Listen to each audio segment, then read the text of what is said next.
Mesdames et messieurs, bonjour, bonsoir, vous êtes bienvenus dans cet entretien. Quand on parle de Pont-sur-la-Monier, certains anciens prennent ça comme, comme une remise des neiges, puisque ça porte beaucoup d'histoire.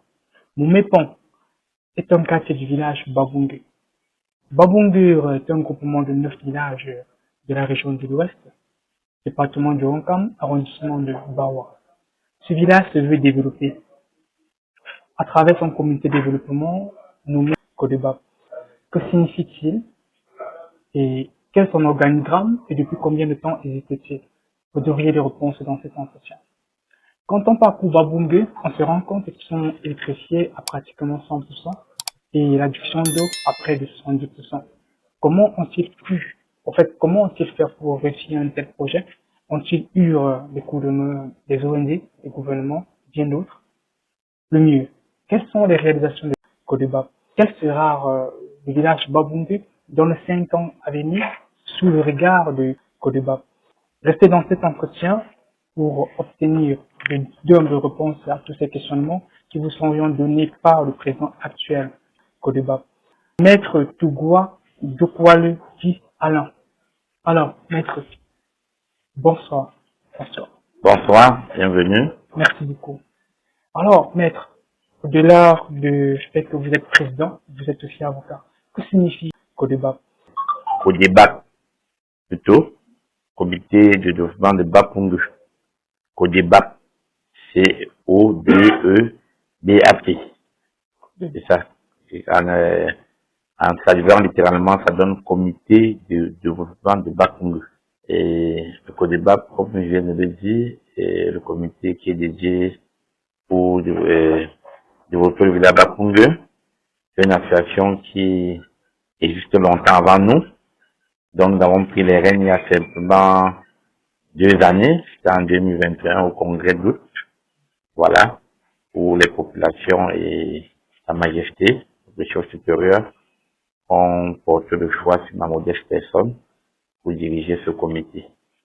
Aussitôt entré en fonction, parce qu'on a un bureau, il y a un bureau bien constitué, je suis à la tête du comité, il y a un vice-président, et il y a une notabilité coutumière à Bapungu, qui habite le village Bapungu, et monsieur Mathias Demeni, voilà. Et j'ai un secrétaire général, mon aîné, mon grand frère, maître Anatole Chouassi, qui est là pour adjoint notre sœur Chantal qui est là, qui prend part à cet entretien. Et nous avons également un chargé de projet, M. Kaye Rémy. Je crois que vous connaissez bien, vous l'avez vu quel article lors des activités au village. Nous avons un trésorier, M. Ambroise Mungwe. Nous avons également des commissaires au compte, notamment le maire Modeste Gamaleux. Ils sont 2, je crois. Il y a le maire Modeste Gamaleux. Il y a deux Nipiers de contrôleurs financiers. Voilà. Il y a monsieur Cambio Serge qui est là aussi également, et qui est chargé, celui qui a organisé tout ce que vous avez vu comme activité sportive. Nous avons un chargé de la communication, Totin Ngwengwe. Nous avons également des conseillers comme Denis Tianga. Nous avons le responsable de la communauté qui s'occupe des activités de développement au niveau de la région du littoral, Augustin Ngwengwe. Voilà. D'ailleurs, tous les Bapungues sont membres de ce comité de développement. C'est bien fait que vous citez quelques personnes qui ont des postes de responsabilité à des degrés divers. Et la porte est encore ouverte pour tous ceux qui veulent nous assister. Le comité siège assez souvent ici à Douala, parce que la plupart des membres sont à Douala. Mais il nous arrive aussi des fois de siéger au village. Et quand nous siégeons, nous pouvons aussi procéder par vidéoconférence pour ceux qui ne sont pas là. Bon, quand nous avons pris la tête de ce comité, nous avons aussitôt, en tant que légaliste, là, tout à l'heure que je suis avocat, donc légaliste, nous avons déclaré cette association à la préfecture de Bafang. Nous avons réctifié ces déclarations. Nos activités sont connues par les autorités traditionnelles et pas les autorités administratives. Voilà, nous travaillons pour l'épanouissement, pour le bien-être des populations, pour notre bien-être, parce que même si nous n'habitons pas à Bapungue, c'est le lieu où nous allons, nos vieux os vont reposer un jour, ou peut-être nous allons prendre notre retraite. Nous avons tout intérêt à ce que les choses avancent et nous sommes très contents de l'adhésion des dynamiques de vaillantes populations de Bapungue qui nous suivent, qui nous encouragent et ont compris que le développement se fera par nous-mêmes. Ils adhèrent et vous avez vu la forte mobilisation qu'il y a eu au village dernièrement. Ils payent les cartes de membres. Notre diaspora également est avec nous. Et nous pensons que, en tant qu'une œuvre humaine, elle va se passer avec le temps. Alors très bien, maître, vous venez là de nous éclairer vis-à-vis de la structuration de Codeba. Vous nous avez bien éclairé vis-à-vis de la structuration. Alors maître, vous nous avez fait comprendre, excusez de temps en temps, je maître ici, nous parlons de président. Oui. Alors président, vous nous avez fait comprendre qu'à un certain niveau de la vie, un moment de la vie, vous avez pris les rênes. Ça veut donc dire que, forcément, Codeba, autant pour moi, a ce que nous avons appelé une jeunesse. Peut-on connaître cette jeunesse? Oui, et nous avons eu des personnes avant nous. Le village Bapungue n'a pas commencé avec nous. Nous avons nos parents, nos aînés qui ont été là, qui ont œuvré. Et quand vous dites que le village est électrifié à 100%, ce n'est pas... Donc eux, nous avons eu des dévanciers. Et je sais que le président qui était là avant, et qui est toujours bien vivant, qui a bien voulu passer le témoin aux générations. Vous savez, le développement durable, on le fait pour les générations futures. Il s'appelle Papa Victor Ngouissitieu. C'est un dynamique Bapungue qui a beaucoup œuvré pour Bapungue et pour Bangwa en général.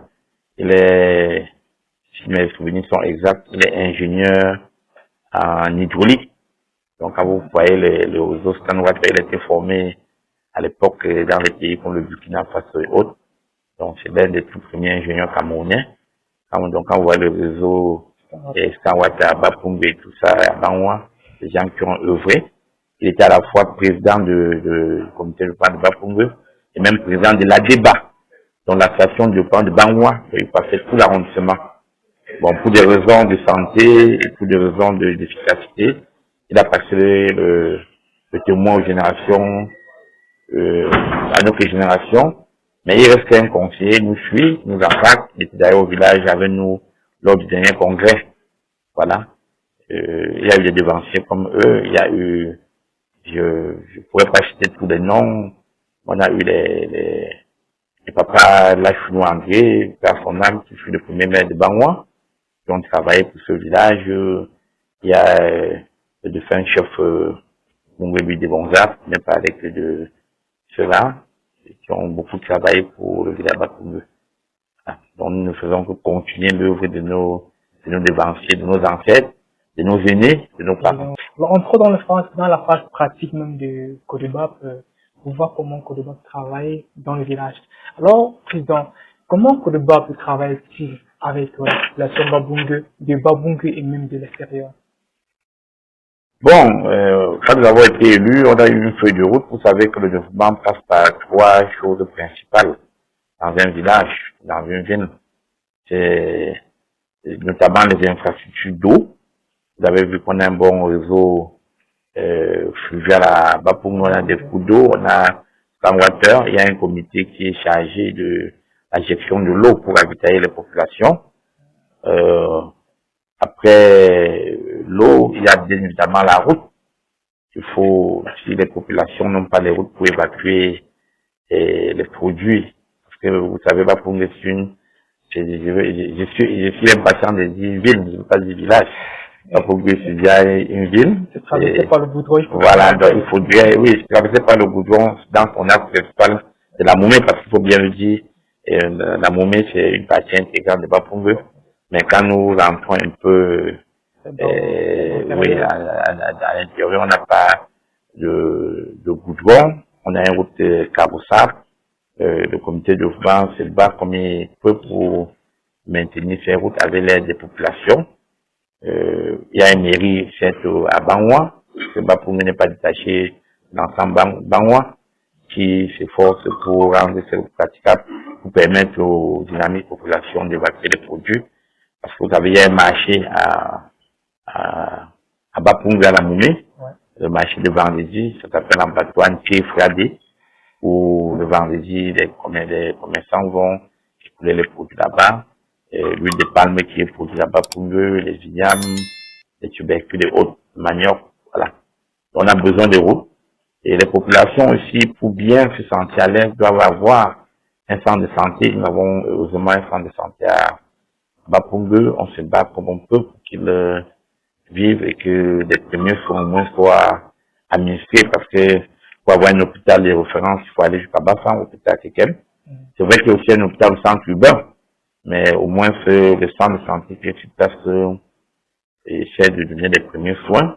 Et nous avons aussi à Bapongé un cadre d'éducation de loisirs. Il a eu un foyer qui est bien installé là, qui permet aux jeunes de se divertir de temps en temps, population de se rencontrer. Donc voilà les axes sur lesquels on travaille pour épargner la population pour le moment. Il y a le réseau électrique également qui est là et qui le gouvernement ne nous a pas complètement oublié. On a des électricités là-bas pour nous, Dieu merci. Et on a même des unités de production, de décortiquage, de café, parce que c'est une ville c'est essentiellement agricole, voilà. On a même un centre de développement, un centre créé par le gouvernement. C'est un centre multiculturel, je crois, c'est ça. Et les GIC et autres qui font voilà, ça à Bapongé, et nous l'avons vu pratiquement. Voilà, on recense tout cela. Donc, avec un peu de bonne volonté de la part de, nous avons, bon, également, j'ai failli oublier, la carte scolaire de Bapongé. Nous avons des établissements à Bapongé, des établissements publics, des établissements confessionnels. Il y a l'école publique, l'école CEBEC, l'école catholique. Toutes ces entités nous sollicitent de temps en temps et nous donnent le coup de main quand nous le pouvons. Même sur le plan de la foi, il y a toutes sortes d'églises à Bapongé, l'église catholique qui cohabite bien avec l'église protestante et beaucoup d'autres églises. Le comité de Poban, parce que le développement de l'homme n'est pas seulement matériel, il est aussi spirituel. Donc, quand nous sommes sollicités, nous essayons d'apporter notre contribution pour que les choses puissent avancer. Évidemment, maître, y compris, vous avez dit, le développement n'est pas seulement spirituel, mais aussi culturel aussi. On va ajouter à ça pour dire que, forcément, Codeba doit travailler en main dans la main avec la chefferie. Alors, quelle est la relation entre Codeba et la chefferie de Bapongé? La chefferie, on va parler ici chefferie de deuxième degré. Oui, Sa Majesté, notre chef, Indien Mougou Gabriel, qui se bat comme il peut. Je voulais dire que c'est grâce à son implication personnelle que les activités du comité n'ont pas périclité parce que le président sortant prenait de l'âge, il avait déjà des soucis avec sa santé. Sa Majesté a tenu à ce que le relais soit assuré. Je peux vous dire qu'il m'a personnellement convaincu et il a convaincu beaucoup d'autres jeunes de venir prendre les choses en main. Il se plaît d'ailleurs dans le deuil, c'est une petite boutade que je vais vous conter. Quand nous avons enterré nos morts à Bapongé, il se plaît à dire que l'âme de tout le monde pas reposer en paix parce que il y a des gens qui n'ont vécu qu'en ville et qui ne venaient pas au village voir les ancêtres. Donc il encourage les jeunes, il encourage la diaspora à revenir. Et vous savez, dans un village, c'est Sa Majesté, c'est le chef, qui est l'autorité suprême. Même si le chef de l'État arrive à Bapongé, et si le chef de Bapongé n'est pas là, voilà, donc le comité de banque travaille sur la coordination. C'est comme une structure qui est placée sur la coordination et sur la supervision directe du chef. Et d'ailleurs notre représentant d'honneur qui ne manque pas de prêter une oreille attentive à nos activités. Vous avez vu à Bapongé tout ce que nous faisons, le chef est avec nous. Donc nous fonctionnons en symbiose Nous allons chaque fois en consultation de Sa Majesté et s'implique énormément. Nous l'avons bien vu lors de nos dernières activités. Il descend sur le terrain. Vous savez, vous avez dit tout à l'heure que c'est une chefferie deuxième degré, il y a une chefferie troisième degré. Il travaille en synergie avec les chefferie troisième degré, il descend sur le terrain, sensibiliser les populations, parler aux parents, d'inviter les enfants qui sont à l'étranger à investir à Bapungue. Et il nous a même facilité la tâche grandement, dernièrement en fixant avec les notables une mercuriale pour la vente des terrains à Bapungue. Les prix étaient excessifs et ça décourageait beaucoup de jeunes de revenir. On a fixé des montants et c'était, on peut appeler ça un décret royal qui permettait aux jeunes de venir s'installer à Bapungue, d'avoir des terrains à en donnant des prix symboliques. J'en ai d'ailleurs bénéficié puisque moi-même j'étais dans cette situation-là grâce à la grande sagesse de notre roi. Et je suis désormais, je peux dire, propriétaire terrien à Pungue et je compte bien m'y installer. J'invite d'autres frères, d'autres co-villageois à suivre cet exemple. Donc Sa Majesté veut bien vivre à Bapungue avec des jeunes et inviter tous les Bapungue de partout dans le monde à venir s'installer. Il a d'ailleurs tenu un discours très rassurant la fois dernière. Il n'y a pas de sorcellerie à Bapungue parce qu'avant, les gens avaient peur de rentrer au village. Il avait suivi là-bas pendant plusieurs jours. Je crois qu'il n'y a pas eu d'attaque, c'est quelque nature de foi. Bapungue, c'est une terre d'accueil, une terre d'hospitalité. Un chef jeune qui travaille pour le bien des populations. Donc, nous pensons que nous travaillons en parfaite harmonie avec Sa Majesté qui nous encourage longuement. Nous souhaitons d'ailleurs très longue vie à notre roi. Vive le roi, Ile Mungui, que nous connaissons très bien. Alors, rentrons maintenant dans les cas pratiques des réalisations dans Bapungue fait par Codeba, en mettant en accent ici sur l'électrification et également sur la réduction d'eau. Bon, comment Codeba a-t-il pu réaliser un tel prouesse qui ne se trouve pas dans d'autres villages?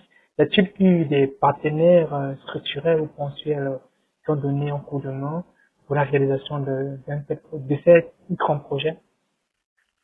Bon, je vous disais tout à l'heure que le gouvernement, dans tous les villages, le soleil brille. Le gouvernement n'a pas complètement oublié nos arrondissements.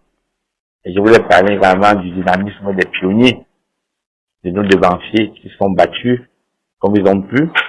Mais il y a également la grande association à débat qui est en train d'être redynamisée et les contributions des élites de forces vives qui ont permis à ce que nous trouvons ces installations. Déjà, je ne vais pas les récupérer à notre compte. Nous avons trouvé les additions d'eau, nous avons trouvé les publicités. Nous faisons que mettre des lampadaires pour améliorer. Donc, nos parents qui, avant nous, pensaient bien au village, sont allés en ville, si on peut dire ça, ont trouvé des choses qu'ils ont amenées au village, pour le village. Et nous, les jeunes, c'est un héritage que nous avons reçu, nous devons le pérenniser et même le modifier et l'améliorer au besoin. Donc, c'est pour ça que je vous ai dit que même avant ma prise de fonction, il y avait un comité de gestion d'eau qui existe jusqu'à ce jour. Et il y a des plombiers au village qui font des adductions. Les populations contribuent pour le traitement de l'eau. Parce que l'eau est captée bien loin. Il faut traiter, il faut mettre du chlore. Il n'y a pas de cas de choléra à Bapungue. Donc, ça veut dire que l'eau est potable. Voilà. Et c'est la même chose pour l'électricité. Les populations s'organisent sur la coordination du chef et avec l'assistance du comité de développement pour que les choses soient, parce que les infrastructures, c'est facile de les avoir ou difficile de les avoir. Mais c'est encore plus difficile de les entretenir, de les maintenir. Nous saluons le civisme des populations de Bapungue qui savent entretenir ce que les élites les donnent ou ce que l'État met à leur disposition. Voilà. Alors, maître, ici, à Bapungue, au fait, du moins, nous avons parlé ici des réalisations ponctuelles que nous voyons de temps en temps comme l'eau, l'électricité, et qui est déjà sur Bapungue. Alors, et si on peut de nous focaliser sur le futur, vous dites, quels sont les grands projets que Codeba envisage pour le futur de Bapungue? Bon, dans les premiers temps, quand nous sommes arrivés, ayant à trouver un certain nombre d'infrastructures, comme je vous l'ai dit, on devait être en train de construire le foyer. Notre rôle aujourd'hui, c'est de restructurer effectivement ce foyer, de le rendre plus vivant, plus accueillant. On déploie les conflits Scanwater. Oui. Voilà. Mais nous avons quand même remarqué que des populations comme celle de Moumé ont un déficit en eau. Et l'un des projets sur lesquels nous travaillons actuellement, il y a quelque temps, le responsable du projet était sur le terrain, avait une équipe. Nous avons d'ailleurs réunion tout à l'heure pour étudier ça. Grâce à notre diaspora qui est au Canada, nous sommes en train de vouloir construire des forages pour alimenter Moumé. Moumé dans ces deux démembrements, c'est-à-dire Moumé Pont et Moumé Machi. Ça, c'est des projets sur lesquels nous travaillons en ce moment. Vous voyez une chemise très volumineuse, là, oui, il y a le responsable des projets qui était sur le terrain. Il y a quelque temps, avait une équipe qui a eu à faire ses preuves ailleurs, qui a construit le forage similaire dans des villes comme Mankwa, Melon. Voilà, ils étaient sur le terrain et nous travaillons donc à déjà maintenir le réseau fluvial qui est sur place, mais à l'intensifier au niveau de la Moumie. Donc, nous comptons bien évidemment, vous savez, un projet nécessite des ressources. Nous comptons sur les dynamiques population, sur notre diaspora qui est surtout canadienne, qui a bien voulu mettre ce projet sur pied, et sur sur les bonnes volontés de pouvoir réaliser ce projet. Voilà un projet qui est imminent. Nous avons également, sur la route à Banoua ou à Bapungue est, à mon avis, le plus grand problème que nous avons. Si nous avons une route qui relève de la nationale ou bien de la mairie ou bien des autorités plus élevées, nous avons une route qui passe par Moumé Machi pour atteindre le plateau Bapungue, oui. C'est relié à la grande route là. Oui. On pourrait dire que c'est une route purement villageoise. On appelle cette route la route de Intifradé, dans le marché de vendredi. Nous avons un projet de construire cette route avec des matériaux locaux disponibles. Donc, vous savez, à Bapungue, ce qui manque le moins, ce sont les pierres. Donc, nous avons vu l'expérience ailleurs et nous sommes inspirés. Nous pensons en mobilisant les moyens, avec l'aide des uns et des autres, avec beaucoup de bonne volonté, nous pourrons, dans les meilleurs délais, bâtir cette route. Mais comme je vous l'ai dit tout à l'heure, lorsque les chefs de l'État arrivent à Bapungue, s'ils arrivaient là-bas un jour, le premier lieu devait se diriger sur la chefferie supérieure. Donc les chefferies, le chef, ça m'a été le chef, le roi Mungwe, n'est pas le premier. C'est une dynastie qui a commencé longtemps avant lui. Il y a eu, je ne connais pas peut-être bien l'histoire, mais c'est qu'avant lui, il y a eu Mungwe, avant Mungwe, il y a eu Ngwengwe, avant Ngwengwe, il y a eu d'autres. Donc il a été, l'histoire est vaste, c'est parce que le 10e ou le 11e au trône. Donc vous trouvez, c'est un palais qu'il a trouvé, et qui a pris de l'âge, qui est vétuste, et qui menace ruine. Donc nous pensons que, comme le palais royal, c'est le symbole du village, nous sommes en train de voir dans quelle mesure, et des techniciens sont déjà passés là-bas, nous cherchons des partenariats, comment rendre cette chefferie plus vivante et plus accueillante, et même la transformer en un site touristique, parce qu'on arrive dans un village, moi-même quand je vais au deuil, en ou ailleurs, il faut avoir à quoi descendre la chefferie de ce coin-là.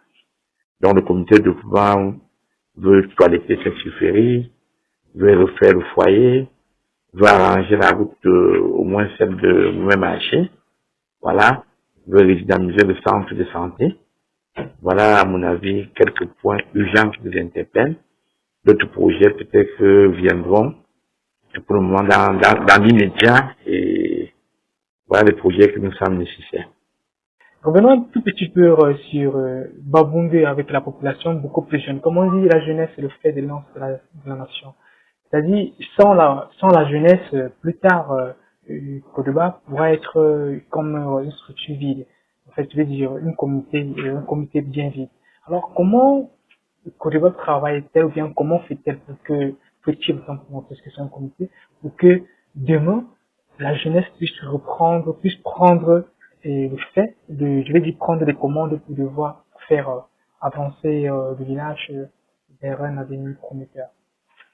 Oui, je voulais dire tout à l'heure que les 2 premières années, nous sommes beaucoup intervenus dans le culturel, dans l'événementiel. C'est une manière d'attirer l'attention des jeunes qui, pendant les vacances, pensaient simplement aller dans les grandes métropoles à Douala et Yaoundé. Aujourd'hui, ils ont compris que sur place, on peut bien se divertir. C'est pour ça que vous avez vu des championnats de vacances. Voilà. Peut-être les années qui suivent, on va poursuivre avec les mêmes des mises à niveau, des cours de répétition. Parce que nous avons des jeunes Bapungue qui sont dans des écoles de formation. Nous avons des jeunes Bapungue qui sont enseignants, qui sont ingénieurs agronomes, qui peuvent venir occuper les jeunes pendant la période de vacances. Et le comité de voix est ouvert. J'ai reçu, il y a quelques jours dans ce cabinet, un jeune Bapungue qui est étudiant à Madagascar. Je veux parler du pays Madagascar, pas du quartier Madagascar du Douala. Il est étudiant Antananarife, qui a payé sa carte du comité de développement. Il a fait des efforts. Il vient d'aller de mettre son dossier à notre délégué de Douala. Donc voilà un jeune qui s'intéresse. Nous essayons de communiquer. Tous les jeunes qui nous sollicitent, on les inscrit dans le forum villageois. Nous ne réservons pas ça simplement aux personnes âgées. Donc le comité est ouvert à tout le monde. Les jeunes, que ce soit les femmes, que ce soit les hommes de tous les sexes. Et nous sommes là pour encourager ces jeunesses parce que vous avez dit aujourd'hui, on parle de développement durable. C'est pour les autres que nous faisons, pour les générations après nous. C'est pas pour nous, forcément, que nous travaillons. Donc, nous allons toujours encourager ces jeunes-là et nous allons toujours solliciter le gouvernement pour que les structures soient installées à Banwa et à Bapungue. Nous avons déjà un lycée à Moumé qui permet aux jeunes de rester. Autrefois, les jeunes devaient marcher, les jeunes de Bapungue étaient obligés d'aller fréquenter au centre urbain à Banwa ou à Keken.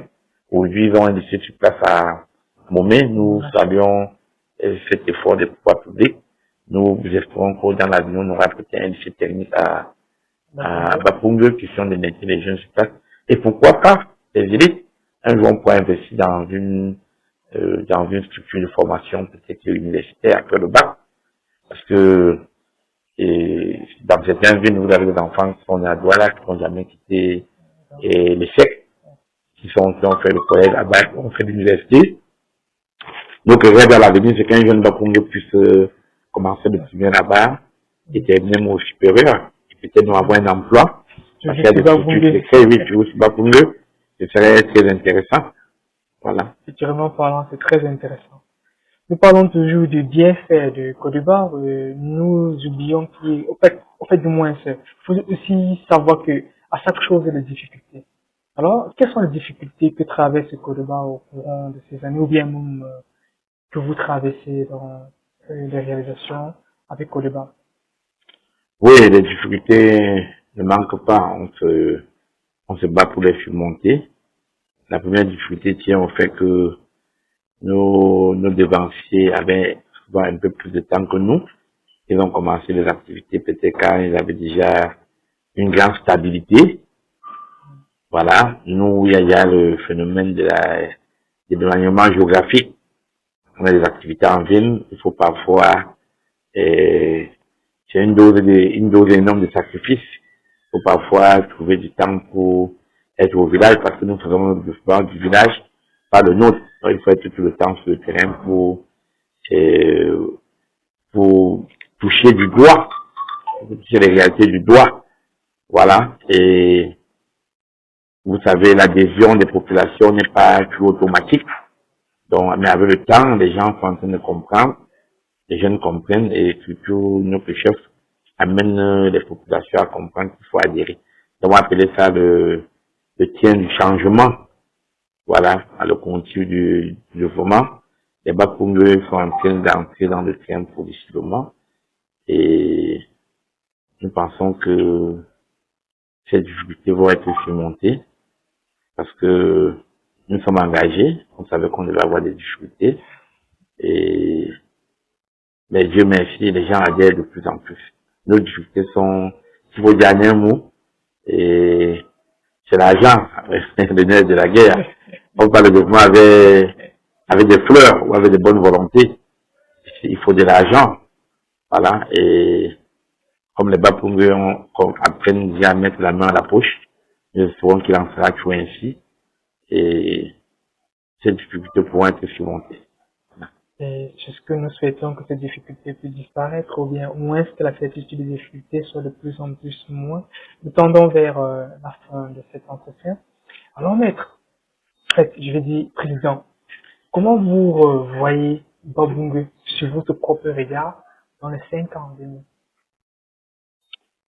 Bon, je rêve, je préfère dire, je rêve d'un Bapungé qui sera plus accessible à travers les routes. Je rêve d'un Bapungé qui actuellement il fait très bon jeu à Bapungé lorsqu'on y va, on n'a pas envie de rentrer de sitôt. Mais dans 5 ans, je rêve d'un Bapungé qui sera à la taille d'une très grande ville. Donc d'un Bapungé, nous pourrons arriver facilement à 22 heures, entrer dans nos maisons, avoir l'éclairage, avoir de l'eau, tout le monde. Et je rêve d'un Bapungé aussi à 23 heures. Dans 5 ans, je suis malade, je peux avoir des commodités pour me traiter ou une ambulance pour m'évacuer. Voilà. Je rêve d'un Bapungé où tout le monde sera en joie, d'un Bapungé où tout le monde se sentira concerné par les activités du village. Je fait tout ce que nous avons dit, que le Dieu de Babungue écoutera et que tout s'exécute réellement quand vous avez peur. Pour que ces rêves passent de rêve en réalité. Alors de ce fait, maître, nous vous disons merci de nous avoir accueillis et de nous avoir prêté le temps pour la réalisation de cet entretien qui était centré sur Kodeba, qui est le comité de développement de Babungue et qui aujourd'hui est en train de développer Babungue à travers les réalisations, à travers les projets, et qui se veut être meilleur et transformer Babungue en ville. Nous remercions également Sa Majesté qui est la personne par qui vous êtes passé pour nous contacter. Nous remercions également tous les membres du bureau du CODEBAP qui ne cessent de se donner à fond pour que les choses avancent. Nous remercions aussi nos ancêtres, comme vous savez, qui sont toujours là et qui veillent que les choses se passent normalement en Bapungé. Alors, vous venez de découvrir un autre Babungue, on pourrait dire ici le comité de développement de Babungue, qui est l'organe moteur qui fait développer ce grand village de 25 km² dans l'arrondissement de Baouan, le département du Ronkam, la région de l'ouest du Cameroun. Ce village, qui est bien traversé par un goudron, par deux de ces quartiers, des deux principaux de ces quartiers, Moumé-Pont et Moumé-Marché. On va rappeler ici que ce village est un village agricole et que dans ce village, on cultive du cacao, le noix de palme qui donne de l'huile rouge. Vous avez bien compris. Il faudrait que ce village devienne une ville autant pour moi. Alors, si vous êtes de Babungue ou sympathisants de Babungue, c'est tout ensemble que nous allons réaliser tous ces rêves et les transformer plutôt en réalité. Merci.